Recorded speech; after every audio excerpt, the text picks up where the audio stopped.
Hello and welcome to Dub at the Cup. My name is Taryn, Heddo. Joining me today, as always, Pellizzeri and very special guest, Kirsty Fenton. Kirsty, welcome to the podcast. Yeah, I'm excited. Thanks for having me. Well, Teo, it's been another action-packed day of action. What have been your thoughts on today? Yeah, the biggest one-sided result of the tournament so far, with Germany beating Morocco 6-0 and also Italy getting a vital 1-0 win against Argentina in their group. Taryn, what stood out to you about Italy's win against Argentina? One goal coming late and obviously really important for them as they top the group with Sweden, early stages of the tournament. Well, for me, it was the best game on the pitch of the tournament so far. I thought it was played at such a high tempo. It was super exciting. There were so many storylines coming out of that game. The 87th minute winner from the substitute as well. Just an incredible result, really. A great result for football. Of course, Argentina will be miffed that they didn't get a result out of this game. But Italy, they played some really, really good stuff. And Kirsty, the big story out of this was Giulia Dragoni, 16 years old, played 83 minutes, her first cap in a World Cup game. As a fellow teenager, how does it make you feel to hear about someone that young playing and starring in a World Cup game? Yeah, that's crazy. I'm proud of her and I don't even know her, That's pretty hard to do and it's a big step for her in her career. And yeah, it's pretty amazing that she gets to say that she came to a World Cup and got to represent a country the way she has. And the Italy, not satisfied with the 16-year-old, Chiara Beccari played the full 90, starting as an 18-year-old as well. Now, you, I understand, made your NPL debut against adults as a 13-year-old. How intimidating, though, would it have been for these two teenagers to walk out onto the World Cup stage, representing their country, and play almost the full 90 between the two of them? Yeah, honestly, I couldn't imagine. Like, any game that you walk out at such a young age is just a hit of different emotions, and walking out for your country as well, to play for your country is just a whole nother level. So yeah, they did really well for what they've done at their age. I guess you've become accustomed to the A-League Women's spotlight. You've played a couple of seasons now. You also got to play for the young Matildas in Costa Rica. But this is another level. I suppose Ellie Carpenter's been there and done it for Australia. Players like Emily Van Egmond, Sam Kerr, they went to World Cups as teenagers. But it really is, with the increased amount of scrutiny on women's football, pretty phenomenal that they are able to go out and not just play, but star at this level. Talk us through, how you prepare yourself for the intimidation of that sort of stage and that sort of pressure. Yeah, I think it comes from a young age. Like you said, the women's sport is evolving every single day and improving, especially football. And yeah, I think it comes with added pressure as you go. And when you represent your country, even if it's in the junior Matildas, young Matildas, under 23s, no matter what it is, I think it's a big privilege. And, you're not wearing the jersey for the back, you're wearing it for the emblem. And yeah, I think you realise that, and then you add the pressure to yourself and to your team to do well. So I think it just comes as you go through the ages. And like you hear about it all the time, the girls, they grew up together, Sam, Alana Kennedy, Caitlin Ford, all of them. So being familiar with all their teammates as well growing up, it would have helped them a lot. Taryn, at the other end of the experience scale, 33-year-old Cristiana Girelli won the game for Italy, and it's left you feeling as though they can potentially go on and win this group. Tell us your reasoning for why you think Italy might be able to get the better of Sweden and potentially avoid the United States, of course, because second place in this group we think is going to end up with the United States in the round of 16.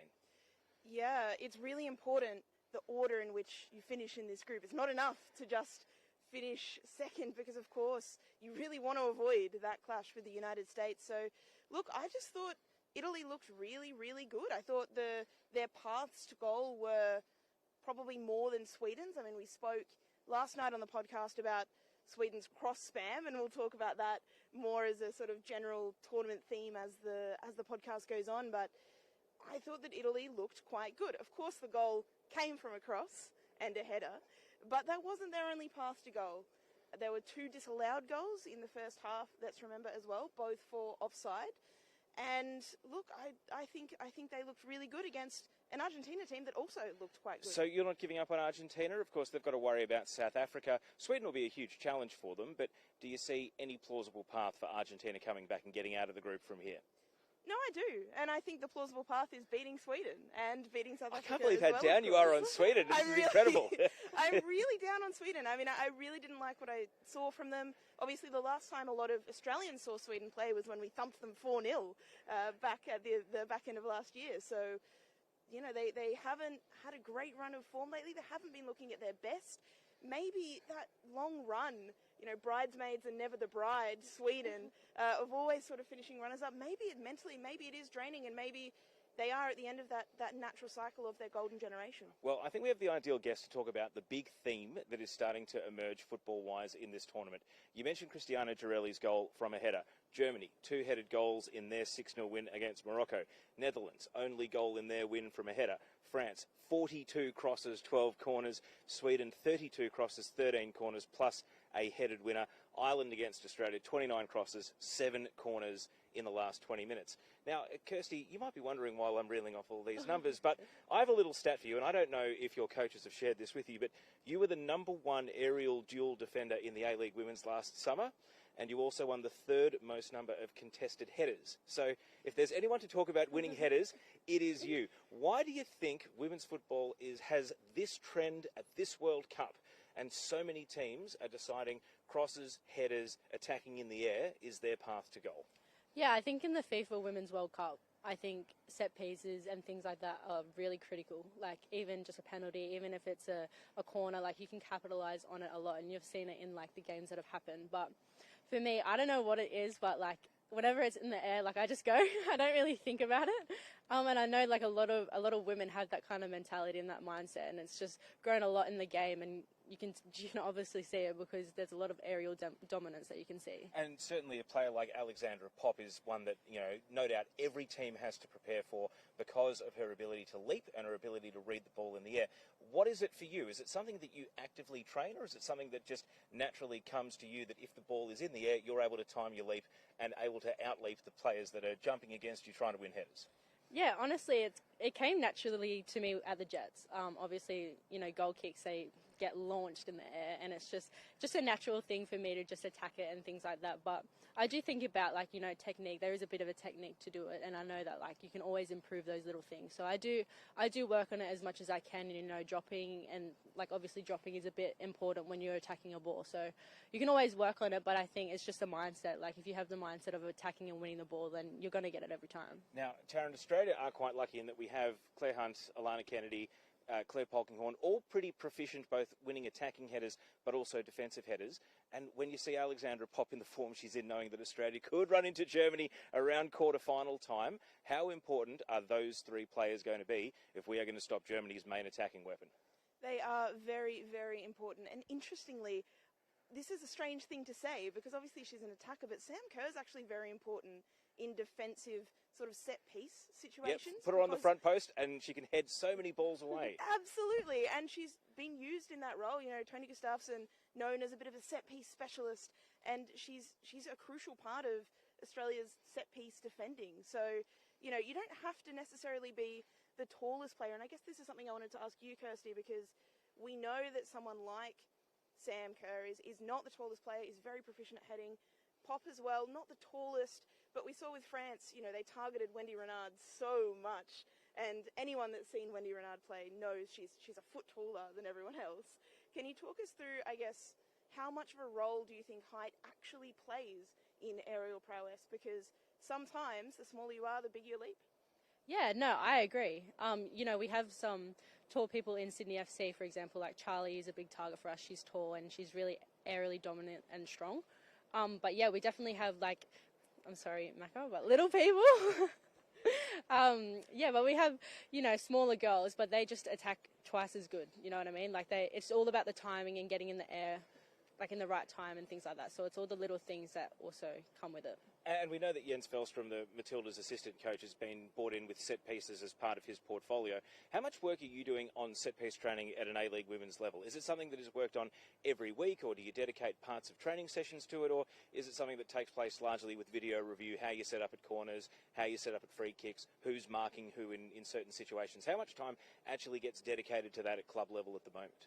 Yeah, I would say a decent amount. I think, like I said, set pieces are important when it comes to winning games and stuff like that and capitalising on those opportunities. But, yeah, we'll spend the end of a training session, you know, working on a few things, sorting out a few players, depending on who we're versing, like, just kind of like from the video analysis, what we think and what we think we can capitalise on, we try and do. And I guess the inevitable question is, when are you going to start scoring more headed goals? Because you are a fantastic defensive header, and we saw you score in the Under-20 World Cup in Costa Rica. But when's that moment going to come that you're starting to soar like Alexandra Pop through the air and scoring headers at the other end? Yeah, I pray every day. I really hope it happens and it comes quick, but I'm trying. I'm really trying because I really want it. Fantastic. Well, let's move on to a bit of a Matildas update, Taryn, because I know it's Monday night, but this is not Media Watch, and we do not need to get into the meta discussion around Sam Kerr's calf. However, take us through your impressions and your takeaways from both Kyra Cooney-Cross and Katrina Gorry facing the media in Brisbane, which also led to, probably about an hour or two of hullabaloo about just how injured Sam Kerr is. And the answer is she's just as injured as she was before Kyra Cooney-Cross faced the media. Yes, well, the hullabaloo that Teo is referring to, of course. Kyra Cooney-Cross in a press conference today said that Sam Kerr had tore her calf, I believe was the wording she used. Now, in, I guess, lingo between you and I, tearing your calf, it seems like a much more serious thing than a sprain. If you're a physio, apparently, now I didn't know this, someone told me this, every little calf sprain is a tear, so maybe she was technically correct, but no, Matilda's staff very quick on the scene to reassure the public that it was not a serious injury, it was not a tear, it's not anything major. She is as injured as she was yesterday. Yeah, that was obviously the biggest talking point from that press conference. And Katrina Gorry, most of the questions were about Harper, obviously, who's one of the great storylines of both the A-League Women's of the last two seasons, but also this World Cup. Much football chat? I mean, we know that Katrina Gorry had an amazing first game, and she's going to be running that midfield again against Nigeria. Yeah, a little bit. She did have a fantastic game on Thursday night. Maybe didn't execute the technicals as well as she would have liked, but was everywhere on the pitch, and a game out of the way in front of 75,000 people will do her the world of good going forward. The question's very much Harper themed. She has mentioned several times, and did mention again today, that she wanted to make this World Cup for Harper. She wanted to show that you can be a mum and also be an elite athlete, and it's an incredibly inspiring story for a lot of women. And don't forget, Pakua Frimpong and Tom Smithies are on the scene in Brisbane, and you can check out their video update of the day's news on KEEPUP. All right, just quickly, we spoke about Italy winning, and we very briefly spoke about Argentina being defeated. They only had one shot on target for the entire game, but they also really struggled to command anywhere in the middle of the pitch. So as far as how they might beat a South Africa, Taryn, we were also impressed by them. But South Africa, they'll fancy their chances of getting their first ever win next time that these two teams play each other. Yeah, absolutely. I mean, on paper for South Africa, this is their most winnable game against Argentina. I think for Argentina, their strengths are that they're very good on the ball. They had some fantastic dribblers that just lit the game up, really, and made it such an enthralling contest as a neutral to watch. Probably not so good if you were an Italian fan, of course. But no, I suppose that the difficulty with that, we talk about technique and technical ability in women's football against pace and power and physical attributes. Argentina probably quite high in that technical ability, probably less so in those physical attributes, and that's probably why they struggled so much in midfield. So South Africa, they'll feel if they can sort of muscle them out of the game in midfield, they're a chance. Now, Kirsty, I looked at the Argentina heat maps, and their two wings were bright red, and they had nothing in the middle of the pitch. But as a fullback yourself, and as someone who does take a bit of license at times to break into the attacking half, is that something that comes as instruction from the sideline? Is it something that mentally you're looking for situations to identify in the game? What is your cue to get off the leash and actually just break and make an attacking run down the wing, as we've seen you do in the A-League Women's? Yeah, it's just kind of creativity, I think. You don't really get told what to do. I think it's just if you see the opportunity, to make an overload or create an opportunity, whether it's a cross, whether it's an overlapping run as a fullback.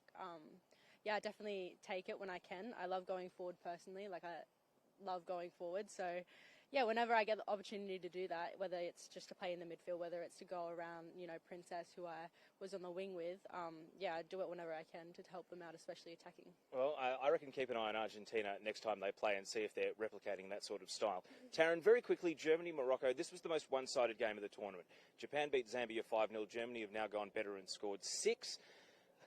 Morocco in their first World Cup game actually had the ball in the net a couple of times, both of them disallowed. Much to read into this? I mean, Germany have obviously gone down the same path as Japan, looking really sharp in their first game. We've seen the United States, England, even Australia, not quite as dynamic and impressive. So what's your takeaway from Germany winning as strongly as they did? You can only play the team in front of you if you're Germany, and they've done really, really well in their first World Cup game. We've seen so many other big nations coming in with big expectations. You know, we spoke about Sweden earlier, only just scraping by South Africa. Germany, they've come out, they've done the business, and they've done it comprehensively. Never, ever looked in doubt, and that'll fill them with confidence for the rest of the tournament. Now, Kirsty, just a couple on Sydney FC, because your teammates, they're fleeing. We've got Sarah Hunter, who has made a career-defining move to Paris FC. She's going to be playing in France. Madison Haley and Mackenzie Hawkesby are both going to the Women's Super League.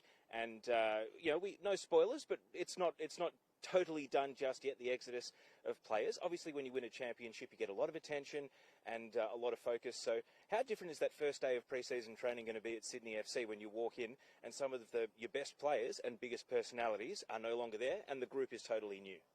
Yeah, I always think about this. Last year I was the new person and then I came in and, we had an amazing season. So I think you can't really judge it as soon as you come in for pre-season. I think, whenever Ante brings in girls, he really thinks about it on and off the field, the personality and how they play and, come into the team. But yeah, like Sarah, Mad and, Maka, like I'm so proud of them. Like they really deserve it. And, they really rocked the midfield, Sarah and Maka and, obviously Maddie, like she scored bombs every single time she came in. So yeah, they definitely deserve it, and yeah, I'm proud of them. It's a good move. And Sarah Hunter, of course, part of your young Matildas class, a player that you've spent a lot of time in camp with, and obviously Sydney FC time as well. How happy are you for her that at a young age she gets to make this move? It must be quite the adventure, and I'm sure you might be living vicariously through her, just sussing out, what your future might hold as well. Yeah, I'm stoked for her. Like it's crazy to think that we grew up together and been through all the journey going overseas and going into camps and to see her get this opportunity that like she definitely deserves 100%.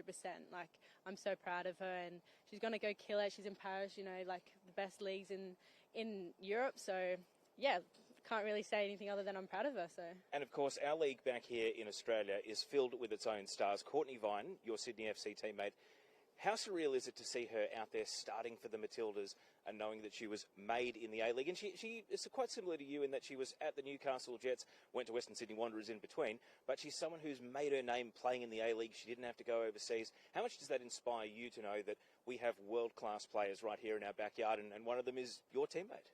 Yeah, it's crazy. I think about it all the time. I came into Sydney FC and we would do training games and I would be against her in a training game. Be thanking my lucky stars. Hopefully she didn't run too fast because she's just off. But yeah, it's really beneficial for me, being next to world-class players like Court. Like she's gotten better every single year, and the moves that she's made, the sacrifices she's made, like it's good on her for doing her own journey, and staying in, Sydney and where she's getting game time, where she's with her family, she's loving it here. And when you love it and when you love where you are, like there's no reason to, move and make that move. Now, if everyone from Nigeria and Canada could just cover their ears, when you were training against Courtney Vine, what was the key to trying to take the ball off her and what was the key to try to slow her down? You don't have to answer that in the interest of national security, but maybe just give us a vague idea. It was hard. That's all I got to say. It was very hard. I don't even. You just got to hope that she takes a bad touch or something, and then you can pounce because it's very hard to get the ball off her, especially when she's so quick. But yeah, I have no words for her, honestly. No, you've done the right thing. We've kept it tight here. All right. The big question. Let's go to the big question at the end of match day one. Taryn, which team's result will be most misleading, either good or bad, by the end of this World Cup tournament? Who has shown us something which they won't do again for the rest of this World Cup? I'm going to go with France for my pick because I think you think they can get worse? No. I think that they've been underperforming. They underperformed against us in the friendly in the lead up. They underperformed obviously against Jamaica. I think the loss of Selma Basha, of course, still with the squad, but we also saw her go down with an ankle injury at the end of that Australia friendly is a big loss for them. They've also had big name losses in midfield before the tournament, the likes of Amandine Henry, and then up top, Katoto as well. So Yes, that takes some adjustment to get used to. Their big players. I think they've got gears to go through, though. I think we'll see a much better France as the tournament goes on. Kirsty, do you have a slow starter that you think will get better, or a team that was amazing that you think won't be able to do it again?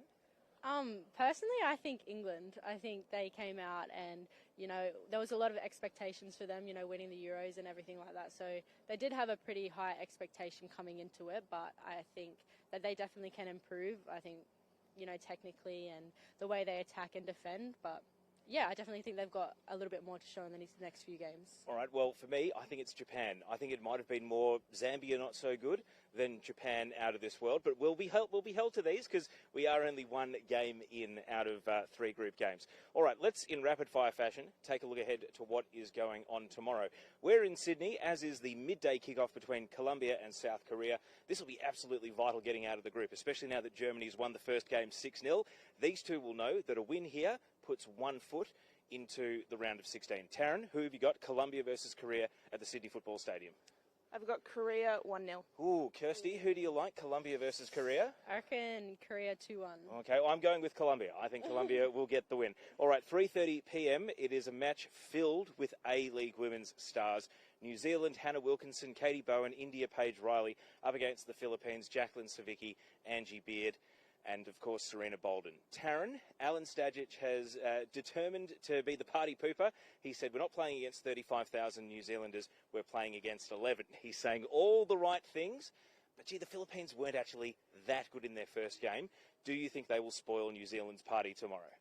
I can't see it happening, but in saying that, expect it to be a more even crowd. So much Filipino diaspora in New Zealand. I reckon they will be there and they will be loud, and it won't be as much of a home crowd advantage for New Zealand this time around. But I do still think New Zealand will come away with the win. I'll give them a 2-1 win. Kirsty, you've spent the season playing against a number of these A-League stars. So who do you think gets the points, New Zealand or the Philippines? Oh gosh, I've put you on the yeah, spot put here. me on the spot. Personally, I think New Zealand. They're on a run, especially from winning their first game, so that's a big bonus for them. And then 6 p.m. in Hamilton, Switzerland against Norway. Norway needs something here, Taryn, otherwise their World Cup could be all over before it even started. Who have you got winning this one? My silly prediction, Switzerland 4-0. I think Norway gave us absolutely nothing in that first game. Wow, and you think they'll give us even less. All right, Kirsty, who do you like, Switzerland versus Norway? I'm going to change the tables a bit and go Norway. I reckon they're going to shock us, maybe like 1-0, maybe. Okay, and I think this one will be a draw, and of course that won't help Norway much if New Zealand do win their game. Kirsty Fenton, it's been such a pleasure having you on Dub at the Cup. Thanks for joining us, and good luck with the rest of your off-season, and we look forward to seeing you in the A-League Women's come summer. Thank you for having me. And of course we're going to have more current A-League Women's players, current and former Matildas, and even A-League Women's coaches as part of Dub at the Cup. Taryn, where can we find more of KEEPUP's World Cup coverage? Well, you can find KEEPUP's World Cup coverage everywhere you have your social media, so your Twitter, your Instagram, your Facebook, all of those places. Make sure you follow the podcast as well. You can do so wherever you get your podcasts and also on YouTube as well. Well, it's been a pleasure having your company today. I hope you're having a wonderful morning, afternoon or evening, and goodbye.